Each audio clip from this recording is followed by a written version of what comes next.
So this insanely disturbing fake video was shown at a conference of you-know-who supporters that was held at one of you-know-who's Miami resorts, and that superimposed his face onto a scene from the movie Kingsman, The Secret Service, and shows him violently killing his rivals like the Clintons, Barack Obama, Maxine Waters, John McCain. Sarah Sanders and Jr. were there at the event, but they said they weren't aware of the video, and the White House released a statement saying that the guy who lives there has condemned it. Now, he didn't come out and say it. Somebody said that he condemned it, okay? With all the Twitter stuff he does, he couldn't come out and condemn it himself. He had someone else do it. The question is, why would somebody put this together, and who thought this was okay to show to anybody? Yeah. Because it's horrific. Horrific. Yeah. Don't watch it, by the way. There are places you can... It was hard for me to find it. When I did, I regretted seeing just even a... It's vile. It is one of the most disgusting things I've seen. I mean, it's... Yeah, it takes place in It is a horrific... Well, I mean, yeah, part of this is, and I've been getting into it on Twitter this morning with people over this, is that people are saying this is just free speech, you're being a snowflake, you're so sensitive. First of all, you're talking about sitting senators, and you're talking about Congress people, Maxine Waters, Mitt Romney, Adam Schiff, Bernie Sanders, President Obama, the Clintons, my father, you can't kill him again, but whatever, Rachel Maddow, Black Lives Matter, these are real people. And so I always thought that if you, in the same way that if you make a threat against someone in office, I don't understand how this video is any different. Sarah Sanders, Don Jr., and the governor of Florida, by the way, Ron DeSantis, was at this event. I don't understand where we are culturally, where entertainment is showing doctored videos of killing fellow members of Congress and people you're working with every day. And anyone who wants to talk to me about free speech, I think as all of you know, I mean, I wanted to come on here and talk about the Joker a few weeks ago, but we never got to it. I am not someone who thinks that we can't have content in entertainment and writing, and that talking about violence is important, but this is an entirely different thing when you're using pictures of actual people who are still alive. And how easy for all of you judging me that I'm offended and upset by the video. You try doing this when some member of your family is continued to have this happen over and over and over again. And it doesn't seem to matter to anybody in Trump world whatsoever. And you conservatives on Twitter, if this were the opposite and it happened in an Obama event, you'd be screaming bloody murder. Oh, but wait a minute. Hold on. It has happened, and everybody screamed bloody murder. No one liked it when Kathy Griffin did her thing. What is the difference between these things? See, either it works for the goose and then it works for the gander. If you're upset by it, this should be so insane to you. This is 2019. But it seems to me that it would be illegal. You look very good. You look very like, you know, sorry, I just looked over. On a positive note today. Thank you. I tried to do a special. My husband and my cousin is in the audience. My cousin's celebrating his 50th birthday. I didn't even realize. Happy birthday. Yeah. My first cousin, we were actually raised as siblings. It's his 50th birthday. Oh, right. Good to see you. I knew So go ahead. I didn't mean to interrupt. I think what, for me, this would be illegal because, you know, wouldn't that tend to incite violence against these particular if politicians? Something happens to one of these people because of this, and by the way, Steve Scalise was shot by someone, by a complete radical, crazy person and almost died. This does happen. So the idea that we're just going to be casual about it and, oh, you're just being a snowflake, you're being sensitive. These are real people. I'm sure Maxine Waters' family feels the same way I do right now. And Trump actually retweeted a very similar type of video. I think it was in 2007 when he was body slamming and punching CNN reporter. There was an image of a CNN logo, was like superimposed on it. And then we know that there was that man that had these death threats against people at CNN. The bomb threat. He also hit a golf ball at Hillary's head in one of his tweets as well. Here's what I don't understand, though. That's not the same thing as shooting people with Glocks. But the president himself tweeted that video. I'm just saying the idea that it starts at the top. That's what we always say. He may not have seen this video or knew, but someone approved this video to be shown. You can't just put the video on your iPhone and have it show on a projector. Like, it went through a chain somewhere at Mar-a-Lago. And if you are the president right now, you tweet... It was a pro-Trump event at the Doral, Miami. Okay, but if you are tweeting all day long and you can tweet about Dancing with the Stars, it is now 11 a.m. on the East Coast. We have not we have not read a tweet yet from the president denouncing this, saying that this is vile. And that's why I say, where is the leadership? Because I'm just grateful my kids are too young to understand what's going on. But it's not, it's not even just about that, because I'm old enough to understand it, and everyone here is old enough to understand it. I think we're all sick of this. And again, it's a cultural issue. It's okay to show videos of a doctored video of our president shooting other politicians in a church. In a pro-Trump event with Sarah Sanders, Don Jr., and the governor of Florida present. I don't care if you saw it, you didn't see it. No event I'm going to that would ever be accepted. So I don't care about kids growing up. I care about the I mean, I do, but I care about the president right now. Because what about the rest of us who are processing this? Is it violent? And his supporters? It's disturbing? Do his supporters continue to support this kind of this is why I got into it this morning with a conservative writer about this. Yeah, this is what conservatives have to remember. If you don't think this is okay, that has to be the position you come from. Yeah. You can be a conservative and say, this is never okay.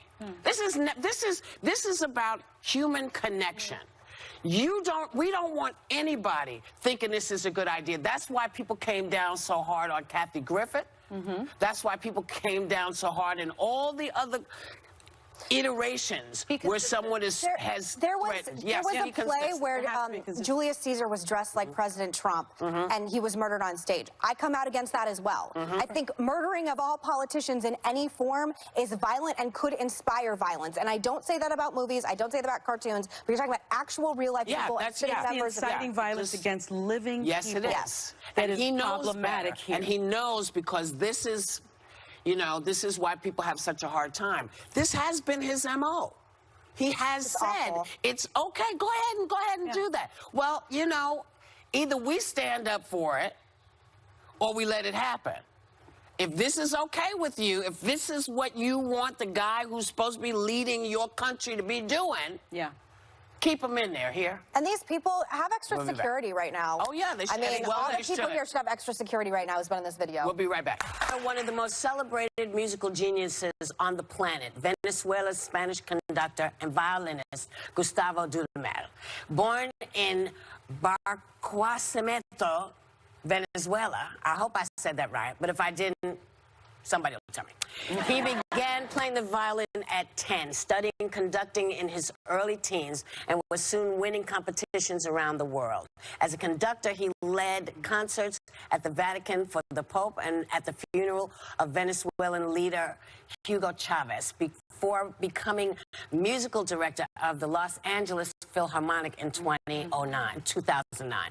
He won far too many awards to list, and also conducted the opening and closing titles to Star Wars 7, The Force Awakens, performed alongside Beyonce, Bruno Mars, and Coldplay in that 2016 Super Bowl. He just this year received a star on the Hollywood Walk of Fame. Wow. He's an incredible musician, has done things for young kids all over the world. He is one of the top flight people on the planet. This is a great young man, and I'm thrilled that we're celebrating him today. Yes.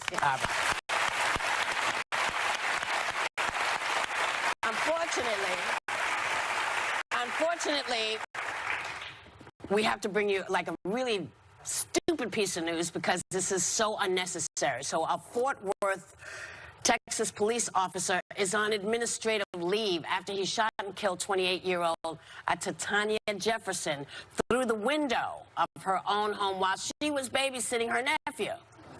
Now, I don't understand why the training is so bad that people forget to say, hey, put your hands up, I'm a law officer.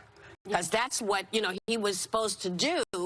Put your hands up in the name of the law. Identify yourself. But then I look and I see Texas is going crazy because they walked a young man who had some mental issues down the street between two police officers on horseback with his hands tied. And then, of course, we know about in 2019? Yeah. About a couple of months ago. It is the Gene who was shot eating ice cream in his own apartment. Ice cream on his. So I have to assume that something is missing in Texas. Well, I just don't know what's going on with de-escalation training. Like, that would be my first question for these police officers, because in most situations like this, at least militarily, you're trying to de-escalate so it doesn't resort to violence. And he just shot a woman playing video games with her nephew in her home. I don't understand it. What's strange is that he was 8 years old, her nephew. Her neighbor called because their front door was open. Her neighbor was concerned for her welfare, and the police officer goes in her backyard and doesn't announce that he's a police officer, and she peers out of the window because she hears what could be an intruder in her backyard, and he shoots her through the window. And I mean, I think, you know, doesn't identify himself. And doesn't identify himself as a police officer. I mean, you can't, as if you're black, you can't eat ice cream in your own home. You can't go to Starbucks. You can't barbecue while black. Now you can't, you know, be with your video, playing videos with your nephew in your own home. Why are black people disproportionately shot 4 times more than white people in these United States of America? I don't understand what I would like to suggest, because we're going to talk about this more, but we have such a big show coming up that we're going to get through it. But yes, I know. I know. But what we want to say is that this is a detriment to everybody. Yeah. If it can happen to black people, it can happen to Asian people and white people and men and women. Really shocking and hard claims about how far people went to silence him, from Weinstein hiring ex-Mossad agents to spy on him, to his own employers at NBC News telling him to stop his investigation. We got to warn you, viewers, this is really mature subject matter. So if you have kids at home, now's the time to get them out the room. Yeah. We give you a couple of beats. All right. Welcome back, Ronan Farrow. Yeah, guys. thank you. Thank you, everyone. Thank you for having me on. Yeah. Thank you for coming. And for consistently at this table tackling those hard subjects. Thank you. I respect the hell out of that. Nice. Thank you. Well, I think we've all just been engulfed in this, and we got an early copy, so thank you for trusting us. First, I just want to thank you on behalf of all women in media. You're making it safer for us. Thank you, because Megan. it has been open season, and Abby and I came from Fox. It's been open season for a really long time, and I know me and every woman I've talked to in this industry is really, really sick of it. So I just want to start, you're very brave. It means so much, and the people who are brave in this book are the sources. And ultimately, Whoopi's right, there's a lot of dark stuff in this book, but also it is again and again, I hope you guys found this, a hopeful story about brave people saying enough. Yeah. Well, we have a lot to get to, but let's start with the allegations about Matt Lauer. It made a lot of news last week. NBC claims Lauer was fired in 2017 for, quote, inappropriate sexual behavior in the workplace. But in the book, you write that the alleged victim, Brooke Neville's allegations are much more disturbing. I found them much more disturbing. She says she was raped. What does Neville say happened that night? And for me, I keep saying I've been done with Matt Lauer since the way he treated Ann Curry. So. And Ann Curry is incredibly brave in this book and speaks out about having actually reported another incident involving Matt, involving another colleague years before that firing. So, you know, this is about more than any one person, any one allegation, as serious as they are. This is about how systems of silencing and protecting, sometimes enshrined in corporate and legal practices at a company, shut people up, and maybe that risks other people getting hurt. For Brooke Neville's, you're absolutely right. This was described in one way initially, and we talk in the book about how people were calling it an affair. There's significant evidence in the book that it was actually actively characterized in the press as an affair at the behest of some people at NBC. And as recently as last week, they were still doing that. This was not an affair, what she alleges. Now, the book is incredibly carefully fact-checked. It's very fair to Matt Lauer. Matt Lauer's thinking is all in there. But what she claims is that she said no to a very brutal and violent act and was injured by it. And you know, it's been weaponized against her that, as in so many cases of sexual violence, she was then in a situation where she's working with this guy and she couldn't, in her description, get away from him, and there were other encounters that happened afterwards. But she has been clear in saying that is not an affair. that was her struggling to get out of a toxic situation with someone who had previously attacked her. Well, let me ask you this, because Matt Lauer wrote a response letter, and he calls the account categorically false. He says that the sexual encounter with Brooke, like all of his relationships, was completely consensual. He also says that she was an enthusiastic and willing partner.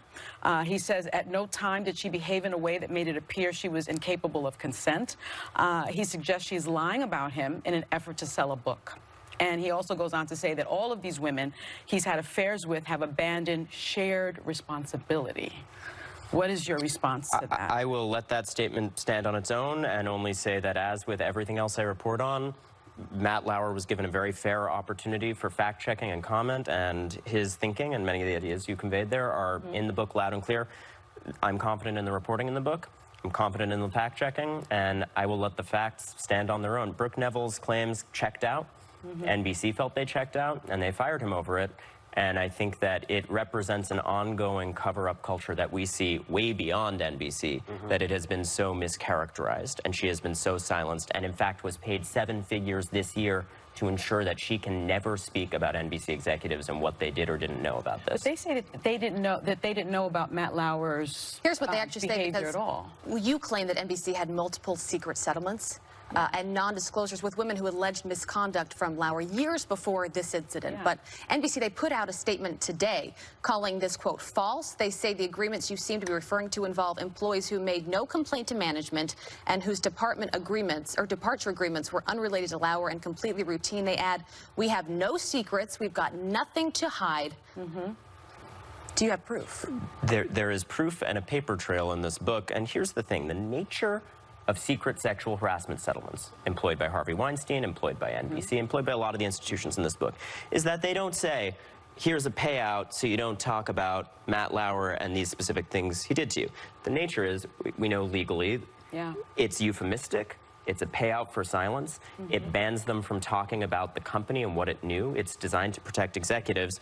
But we did the reporting and found that just about everyone involved in all these transactions said this was explicitly designed to shut up women with allegations about sexual harassment. And here again, the risk there is if companies continue to silence people, predators stay at companies, and more people potentially get hurt. Also in that email, it was blast out to the employees this morning at NBC. I think they would rather you not be speaking anymore.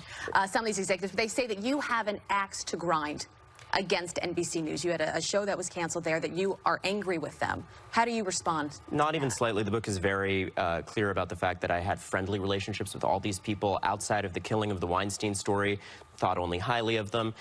And the only reason that I'm not there now is because it became increasingly clear to me after all this went down that there was a much bigger story, that this was more than just the killing of one story. This was a pattern of concealment, and source after source came to me saying they had been abused in this corporate context and that there were systems designed to cover it up. Again, this is important in our profession, in the media. I did similar reporting on CBS, and by the way, similar claims there, axe to grind, smear campaign ahead of time. Every story I do, I get this sort of stuff. Our shows were canceled at the same time. They were. So that's something we can always relate to. But I think you would agree too that, you know, I kept working for years after there. There's clearly no axe to grind. You have a Pulitzer Prize. Yeah. I think we're done with that. You have a Pulitzer Prize. But you know what? One of the big questions. Well, and also to Megan's point, journalist. You know, there's this conversation that they're attempting to focus things on, which is what did I have and when? Well, and that's my question, because they're basically saying that you're reporting, that they refused to run your reporting on Harvey Weinstein because your story wasn't ready. They also said that you had no accuser willing to have their name used on the record at that point, but you say that they ordered you to stop the investigation. So look, the headline here is I took that same reporting they're talking about and took it across the street to the New Yorker, and a few weeks later, we did have this Pulitzer Prize-winning reporting that, thank God, thanks to the bravery of sources, really sparked a huge impact. I think the reporting is unimpeachable and stands on its own. It is actually an outright lie to say that there weren't named women. There were 3 named women during the time that the story was at NBC. No draft had fewer than 2 women, and we had a recording, a police recording of him admitting to crimes. So I think the reporting stands on its own, but it is misdirection to make the conversation about that. The conversation is about the fact that they ordered a stop to so much as a single phone call about the story. This book answers why. Wow. You know, Pharaoh, Meghan. Okay, so one of the reasons why you're brave is that Harvey Weinstein went to great lengths to keep this story under wraps. Yeah. He hired Israeli spies to follow you and other reporters around. That's insane. Can you tell us about what that was like? And That is obviously insane. trying to pressure you not to finish the story. I mean, look, I'm very careful when I tell this story to not do it in a way that's woe is me. I'm not a journalist in Pakistan or in Russia or any of the places where you just wind up dead if you go up against power. But it is true that even in this country, there are crazy, exotic, cloak and dagger tactics that get thrown at you if you go up against the wrong interests. In this case, Harvey Weinstein did, as you said, hire an Israeli private intelligence firm called Black Cube. They sent agents using false identities, posing as sources, posing as activists, trying to get to me and sources and wheedle out information and create secret recordings of us. They sent subcontractors to Russian guys who are big characters in the book and the plot that unfolds in it to stake me out and chase me. And here's the thing, on the one hand... You can't make this up. No. You can't make it up, and people keep saying now that they're reading it, like, oh, it's like a spy thriller, and it's easy to be glib about that, but those tactics should stay in spy thrillers. They should not be directed at journalists in this country where we have the First Amendment. Yeah. Well, you also write, and the book, by the way, is fantastic. Thank you, Sonny. It is fantastic. I Thank have you. to say that. That Weinstein hired these secret operatives. They pose as victims or sympathetic reporters to trick accusers into trusting them. Yeah. And one of their big targets was Rose McGowan. Rose McGowan, I think people will be outraged when they learn the full extent of what she went through. There was a secret undercover operative secretly recording her who infiltrated her life to the point where she thought they were close friends. And she said at one point, I can't trust anyone in the world but you, Diana, whose name was not Diana, who was working for this Israeli spy firm and passing recordings back to her alleged rapist. Oh my God. Unbelievable. Yeah. Reporters and victims were so afraid to cross Weinstein. You called a producer at one point, and the advice they gave you was to get a gun. Yes. Were there nights you went to bed and thought, is this worth it? Is living like this worth getting the truth out there? Well, here again, you know, we all are in this profession and we're not the story, ideally, right? We're talking about the story, and it's very awkward, and I talk in the book about my struggle where I didn't want to talk about this part of it because I wanted the focus to be on the sources who were so brave, and correctly, we kept the focus on them for a long time. But as I learned that there was a whole community of reporters that were intimidated in this way, and as we enter this moment where the press is so embattled and so important to holding the powerful accountable in this country, I realized that's important to talk about. And yes, I was told to get a gun by several sources. I did move out of my home. I'll let what I say in the book stand. I did a little target practice, and I'm fine. I'm not that great a shot. But, you know, I moved out, and I was scared, and my mom was scared for me, and that's not as bad as it can get for reporters. Are you still scared? But it's, you know, I face a lot of intimidation. You see how smear campaigns rev up in a very personal way every time I break a big, tough story. But I have been so grateful that the public has rallied around this kind of reporting. I think just as sources are brave and they keep coming forward and saying enough, the public is saying enough at this point. Well, one thing that I just thought was horrible, that Harvey Weinstein did bring your sister, Dylan, into it. Yes. I thought that was beyond the pale, but he argued, Weinstein called your estranged father, Woody Allen. He also tried to argue that the situation with your sister, Dylan Farrow, who's accused Woody of molesting her, though Woody maintains his innocence, meant that you had an agenda.